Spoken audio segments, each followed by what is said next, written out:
Okay, you guys, welcome to joining me. Thanks for joining me for the question and answer for the Alligator Lighthouse Swim. I've tried to change my background picture to be Mm. to be my The swimming. lighthouse. Yeah, but I didn't have enough time. It was just one of those things. So I have a couple people on the line. So I'd love to, if you guys have questions, please ask me. But we are just going to get right down to business. That we're so excited. I think this is the seventh or eighth year that the Alligator Lighthouse Swim is happening, and I've done it every single year except for Wow. last year. And I was so upset that last year that it was canceled because I kept, that was the one thing I kept doing was swimming all through the pandemic and everything. And so they canceled it last minute. And what I didn't know is there was like a whole group of people that went and did it anyway. And I was so Wow. bummed because I didn't do it. So they ended up doing it on Friday, the day before the Saturday event that was supposed to happen, and it was such a good idea because the weather turned really, really bad on Saturday. So the people that were going to do it anyway on Saturday weren't able to. But anyway, so I'm hoping weather will be amazing. It's never really been bad weather every single time I've done it. It's been really kind of cool as far as conditions. Like usually you wake up in the morning and it's like glass, and then I've had situations where it's like that, and it had maybe 1 or 2 foot waves. But as the day goes on, like it kind of smooths out. And then we're going to talk about a couple of the challenging years that I've done, and how to, some strategies to how to do it better. And then if I am going to post this. So if anybody who's listening is interested in joining, I'm having a training program. And of course, I'll be teaching you those strategies on how to have a better performance on race day. Okay, so let's talk about what it is. What is the Alligator Lighthouse Swim? Well, Alligator Lighthouse is like a lighthouse that's in the middle of the bay, south, in the Keys, off of Islamorada. My daughter actually did a kind of a cool little thing about it. And she's like, my mom swims there every year. So, and she did like a Mm. cool school project about it. So I can share that with you guys. It's on my Instagram. But so the lighthouse itself has been there for years and it's been restored. And there's this guy called Lighthouse Larry who it's his mission to like save that thing. And he swims the entire event by himself. So he does it solo every single year. So he's kind of famous. And he's hardcore swimmer. He lathers up in zinc oxide from head to toe, and he's out there for a good 7 to 8 hours every day. I have not been inspired to do it solo yet, but I am going to be doing it with a two-person team this year, and we were supposed to do it last year. So I have a partner already, and he and I have been partners a couple times in the event. Um, so basically, they changed the location. It used to be leaving from the moorings down there, but now it's from Amara Amara K. K. Yeah, Amara K. So Amara K is actually a shorter route. It's less. It used to be 9 miles, and now it's 8 miles. It's 4 miles straight out to the lighthouse, and then 4 miles back. And I can tell you, it's beautiful. Like that's one of the things that I love about it is all the things that I get to see while I'm out there swimming, from sea turtles and all the pretty coral and sea fans. There's definitely fish like barracuda and stuff like that. I have never seen a shark while I was swimming, but you know what? Guess what? Sharks live in the ocean. So there's a possibility. There is a possibility that you will see a shark. But I can tell you, when a shark finds out that 400 swimmers are coming its way, it's not going to hang out.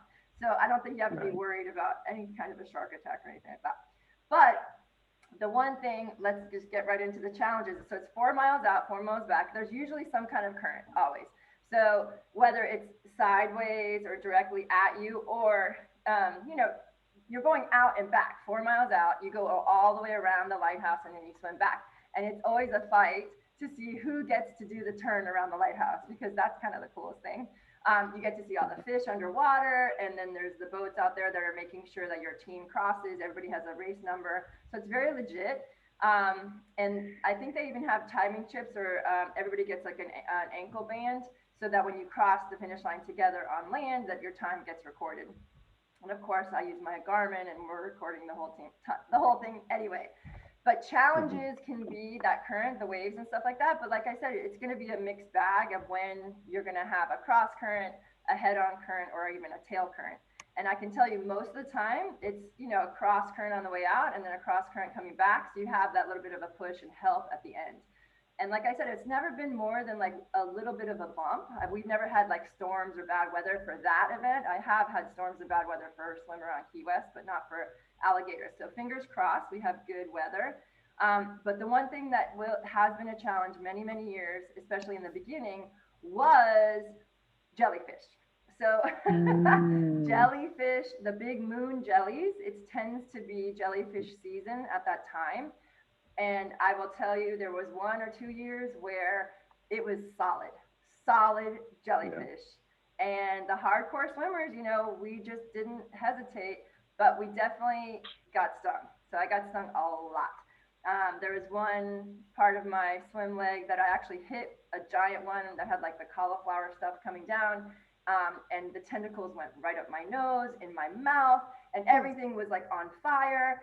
And I was like, okay, if I stop, I'm quitting. Like, I'm like, just keep swimming. And about 15 minutes later, I didn't feel anything. So you were numb. Yeah, I was numb. I didn't feel anything anymore. And then it was my, you know, I got out because we were switching turns. And it was fine. Like everybody had, vinegar on the boats. And at that time, the year that I did it that year, we were actually had a motorboat. But right now they're not allowing motorboats for the transitions. And you have to have kayaks to do it. So that's going to be something that I'm going to talk about today too, is that, you know, when you're switching partners, now, just so you know, there's only solo, 2-person and 4-person teams left, you know, for registration. So if you haven't registered yet, you need to do it soon. And if you need help finding a team, I have a whole team of swimmers that wants to do it. And there's some people that still don't have a team. So reach out to me, DM me or message me if you want to be on a team. And then, of course, if you want to learn more about the training program. But okay, so the thing with the no boats is just for safety. There was kind of an issue because the boats were coming into the lane of traffic where all the swimmers were coming, and then they were switching and then going back out, and it's super dangerous, right? There's swimmers in the water. So now that you can have a safety boat on the outside, you know, and we always had a safety boat on the outside if someone needed something extra that the kayaker didn't have, but now it's only kayak transitions. So you have to be able to kayak to be able to do the race, and you have to be able to lift yourself in and out, you know, in and out of the kayak.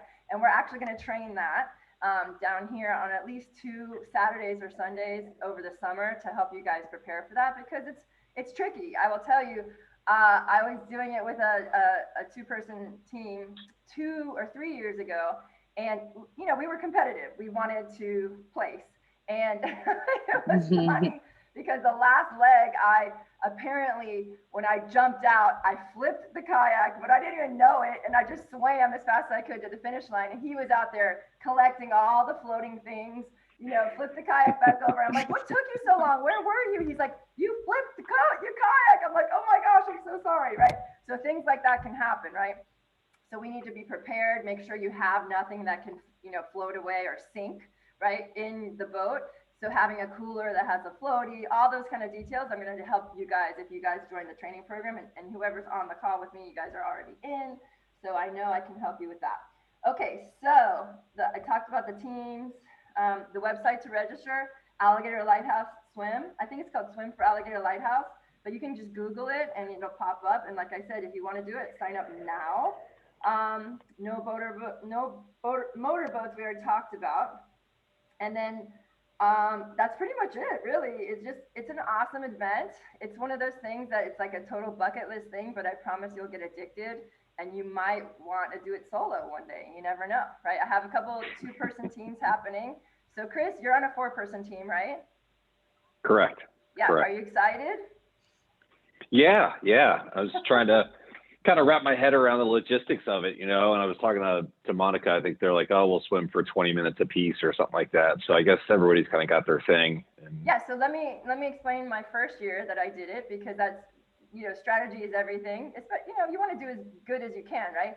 So the first year I had a group of Ironman triathletes that I was coaching, and everybody had to do the Ironman Florida in just a couple months. So we decided that each person would swim 2 miles. It's an 8-mile swim, right? And we came in like 23rd place, but it was a great day. We tried to do it with a paddleboard as a support, but that did not work at all. The kayak worked way better. The swimmer was too fast for the paddleboarder. The paddleboarder could not keep up at all. So we learned our lesson that way, but we also had the support boat. So So the next year, we decide the first 30 minutes, one swimmer has to swim. So after that, you can change whenever you want, as much as you want. So after the first 30 minutes, yeah. So after that, we decided to do like 20-minute legs, and we got like third place. So it was like a huge improvement on speed because you're able to push hard for those 20 minutes. And even at the end, I will tell you the last time I did it. Yeah, go ahead. Then you have an hour rest. Yeah, exactly. Because you got 3 other people. Yeah, push for 20, rest for an hour. Exactly. And yeah, so that's good. The last one we did, like even with a 2-person team, we were switching every 10 because we were killing it. Like we were sprinting as hard as we could for 10 minutes and switch. That last mile, we were able to pass a lot of people. So it just depends on how competitive, you know, I'm super competitive. I can't help it. But yeah, so that's good race strategy. And we'll be practicing stuff like that if you come down here, and it's going to be swim specific training for that event, but lots of endurance, obviously. So any questions about the event itself? You guys, Chris, Laura? I think, please go ahead, Chris. Laura. Okay, Laura, you go first. Now that I know that it's possible to get on a 4-person team, I'm signing up. Okay, Can you help me get on a 4-person team? Yes, I will do my job. If you can, text me because we're connected. Text me right after this call, and I will get to work on your team. Because there were a couple people that were searching, and then they got on a team, and then they're kind of still out there, right? So definitely I can help you get on a team. And now that I know we can swim it in 20-minute intervals, I'm definitely signing up because I'm like, okay, can I swim for that long? you know. Yeah. But now I'm like, I'm in. I want it. Yeah. I will tell you the reason why I switched from the 3-person and the 4-person team is because we would finish the race, and I'm like, I want to swim more. Like I wasn't satisfied. Right. So the 2-person is definitely more challenging. I'll get lots of swim time, and I don't know if I'll ever do the 1-person, but we'll see. All right, Chris, question. So one of my questions was around kind of the jellyfish thing. I was wondering if you guys were wearing like skin suits or something like that, or. Good question. Really good question. Yeah, kind of. What was your gear for game day? So we, of course, wanted to be in the most competitive category, which means no equipment. But you can wear fins. There are people that do the whole thing with fins. You can wear a snorkel. I saw that. You can wear a snorkel. So one year. But you're not. You're not in the same category. No, you can, but you're not in that category, right? So one year we were waiting for the awards because time-wise, we definitely got 2nd or 3rd place, and we're waiting around, and then they called the awards, and we weren't on it, and we're like, what happened? One of my guys was wearing a skin suit that went down to his knees, over his knees, and that's illegal. Which is illegal. In that category, right? In the no equipment category. But you can wear a speed suit above your knees. So remember the one I showed you guys at practice the other day? That's totally legal. And I definitely wore mine, especially when the jellyfish were there. Because that can totally protect you from getting stung. So if you have... So it's time to get one, get in it, start swimming in it so you're comfortable in it. Yeah, exactly. And then, also DM me or message me because I have a discount code for Roca and for Synergy. Those are the 2 best brands. But yeah, because they're expensive, but the technology is there, and you do go faster. Did you get like the full sleeves? It's a full like long sleeve, or it's short sleeve? Short sleeve, yeah. Long sleeves, not. I don't even think they make that one in long sleeves. So I would get the short sleeve or the tank top. But you don't want the one that goes over your knees. It's above your knees. Okay. Okay. Cool. Awesome. Laura, any other questions? Peggy, you're being quiet. I have a question after Laura. Go ahead, Laura. My question is, do I go ahead and sign up now, even though I don't have a 4-person team, or I have to wait until you find me a team before I can sign up? Yeah, I would wait. But now that I know that you're searching, I will get to work on it, and hopefully by next week it'll be done. Okay, let's find people. Okay, for sure. As soon as you. Go ahead. I was gonna say, as soon as you sign up, Laura, it's gonna part of the process is gonna say what team are you affiliated with. Right. So you definitely want to identify the team first, and then it'll be really quick. Took me 5 minutes to sign up yesterday. Yeah, and we can also recruit people at Swim Miami this weekend. So I'm doing the That's race a good clinic at Swim idea. Miami, and I will Mhm. mention that I'm in searching for 3 more people to join a team. And okay, so I'll take care of you, Laura. Thank you. We'll make I it happen. appreciate it. All right, Yes. Peggy. Peggy, Um, how are you? Yeah, that we're doing it. The 2-person team might be ambitious, but You can but do it. I'm wondering about the kayaks. Can we rent them Yes, from the place? you- Is that, or is there we have to bring it from here, Miami, or that? Can you help me with that? for sure. So I definitely recommend practicing before the race. We're going to have a couple practice sessions, like I said, and we'll have some kayaks there that we'll be able to, practice with. And if Okay. you've never kayaked before, you need to take a couple Saturdays and go kayak. Mhm. Like you need to have the skill because your swimmer will be gone and you won't be able to catch up with them. They're fast, right? Right. I mean, your husband's a fast swimmer, Peggy. So Yes. you're going to have to kayak, right? Right. But the cool thing is the website when you register, you can rent kayaks. So you just have to remember to rent a kayak, and it'll ask you. But this is a really good question. I'm happy you asked me this because one of my teams, they rented two-person kayaks, and you don't want to do that because the solo person is going to be steering a double-person kayak, and it's too hard, especially if there's any kind of waves. You need to have one solo kayak. Okay. And then one double kayak. And, naturally you'll get in the wrong kayak, like when you start switching and stuff like that. And stuff comes up like, when we had the 4-person or 3-person team, like maybe someone wasn't ready to do their turn or the other person that, whatever, it just got swapped, right? The transition got swapped. So we ended up in different kayaks the whole time, but we were always together, right? It wasn't hard to stay together. But the other thing is, we're going to do this in the training program. We're going to make sure you guys have something identifying on the kayaks, so your swimmers can find you and vice versa. We all have, our kits are a certain color, or we might have balloons on the kayaks because you can lose your swimmer. Right. Believe it Oh or my not. God. Yes, it happens. He That's mentioned that crazy. he's not so confident in my kayak skills. So he said to rent the pedal kayak. Yep, that's what I have. So, Okay. So me and my partner, he actually has 2 pedal kayaks, and I think he has the second one, but I think someone else already asked me for it. But if not, Peggy, like I will reserve it. You'll be number 2 in line to Okay. use it because he's going to bring them both. But I will tell you, we did the swim around Key West with the pedal kayaks, and it was awesome because my arm, that's a 12-mile swim. So it's a bit longer, and I will tell you, my shoulders and arms were fried. And that race on the swim around Key West, you have to swim the 4 miles straight. You cannot break it up. Well, at least the 1 year I did it like that, and then there's another event that you can break it up. So I will tell you, when your arms are really, really tired, it's harder to kayak, right? It's harder to pedal. I mean, kayak with your arms. So having the pedal option was nice. Okay. So, yeah.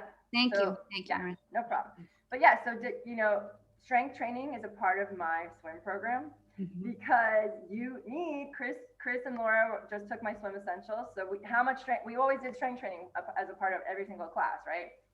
So strength is essential to be able to swim long and have good endurance and then not get overuse injuries in your shoulders. So the training program definitely includes strength training as well as swim coaching.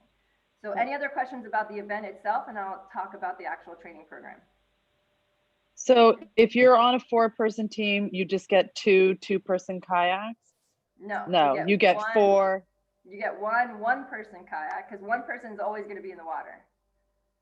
Okay. Yeah, you don't want that one person you don't want them to have to struggle in a 2-person kayak by themselves, right? Okay. So one-person kayak and one 2-person kayak. Got it. Okay. That makes sense. Okay, thanks. Okay, cool. So if you guys have any other questions, stop me. But the training program basically starts June 1st. It's June, July, August, and then that first 11 days of September. And it's going to include 3 pool swims per week, plus 1 open water swim, and then 2 live classes, which are going to be in Miami. So if you're not going to be in Miami, that's okay. But we're going to make sure you guys are knowing the logistics on how to switch, in and out of the kayak. And also there's technique as far as where the kayak stays to help the swimmer. Because if you have to sight yourself for your swim session, it's actually really, really hard because sometimes there's waves and there's so many other swimmers around. So the kayak is important because it needs to stay next to the swimmers to keep the swimmer in line in the shortest direction to the lighthouse, instead of the kayak being off to the side and the swimmer just swimming by itself. You guys are a pair or three or whatever it is. You guys all need to stay together. Okay, so we're going to be practicing all that stuff. And like I said, the program also includes strength training and stretching and mobility. So definitely it's a complete program specific to swimming for this event. So just because I love it. So if anyone, we're going to post this. So if anybody is listening to this recording and is interested in the training program, just reach out to me, message me, DM me, and we can jump on a call and we can talk to you. I can tell you all the details on how to sign up. And you guys might want to say, maybe you could give some feedback, Chris and Laura, because you just graduated from my Swim Essentials class. Like, how was it? I want to get some feedback from you guys. How was Swim Essentials? Did you like it? Oh. Ladies first. Laura? Yes, I loved it. Of course, I missed the first one since I was sick with COVID, but and I was trying to talk myself out of not doing the second one and just seeing if you'd let me come to the third one. And I cannot thank you enough for telling me, no, you're coming tomorrow. So I did part 2 and 3. And of course, in part 2, you reviewed what you had done in part 1. It was extremely helpful. I'm super grateful. I'm looking forward to Sunday, and I highly recommend doing the training with you. Awesome. Thank you so much, Laura. I really, really appreciate it. And you're going to see, you're going to have an amazing race this Sunday. And if you do Alligator, you're going to have a blast. So it's just a great thing. Chris, you're up. Yeah, I mean, the great thing, I've been swimming for a long time, but a lot of my technique was off, and a lot of my breathing was off. So to be able to put some of these elements into my training was just like an immediate response. I think I told you right after the first pool swim that we did there at LA Fitness, I'd already shaved off like 10 seconds off my 500-yard swim in the pool like 2 days later, just by putting my head down and breathing better and just getting more streamlined and learning how to stretch. It was an immediate improvement. And then, I think the last class, I texted you afterwards that some of the takeaways as far as, sighting and doing turns around the buoys, it was night and day. Like that kind of roll over, whatever you call, where you kind of come over back this way to turn around the buoy. I was like, that was amazing. So just really, a lot of great takeaways, but I think really working on the streamline and getting kind of longer and just more aerodynamic in the water and learning how to stretch and doing those I would kind of do a little bit of warm up, but now before I wake up in the morning, before I get in the pool, really doing those stretches that we did in class. It takes a few extra minutes, but you just feel so much better and faster during your swim. So that was my big takeaway.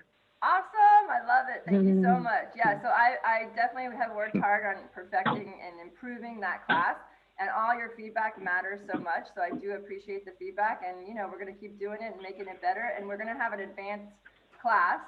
And like I told you, since we didn't have the pool, the second class when we were in the open water. So as soon as Miami gives me a permit, we will have the pool again, and we'll be able to get some GoPro underwater of you guys.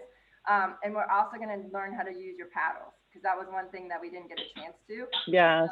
So, look out for that email from me as far as a June, 2 to 3 hour session in the pool, just to make up that one lack of pool session that we had. And we're going to invite other people to join us too. So if anybody out there is interested in the advanced swim essentials, that's going to happen in June. All right, you guys, I think that's it for today. So I hope you guys join us for the Alligator Lighthouse Swim. It's one of my favorite things to do. You're going to feel so amazing. And one last bonus thing, it's on a Saturday. You're in the Keys and you get to hang out. Yay. Yeah, they actually have a really nice after party at the hotel. Oh, it's super cool. fun. They have live music. So, we like to stay the whole weekend. The host hotel still has rooms as well. So yeah, if you guys are thinking about it, I would stay at the host hotel. Literally, you wake up in the morning, you have your coffee, and then you go swim. You come back, and then you have a beer. So it's pretty awesome. All right, you guys, I'm wishing you a great weekend. Also, if you're going to swim Miami, I will be there at 2 p.m. I'm doing a clinic on Saturday. We'll be getting on the race course. So if you have time, stop by the Marine Stadium on Saturday. And otherwise, I'll see you at Swim Miami on Sunday. And if you're interested in Alligator Lighthouse, I look forward to seeing you or hearing from you soon. All right. Bye, you Cool. guys. Thanks for Thank playing. you. Bye. Good luck. Thanks, Erin. Bye. Bye. Bye, Laura. Bye. Nice to see you.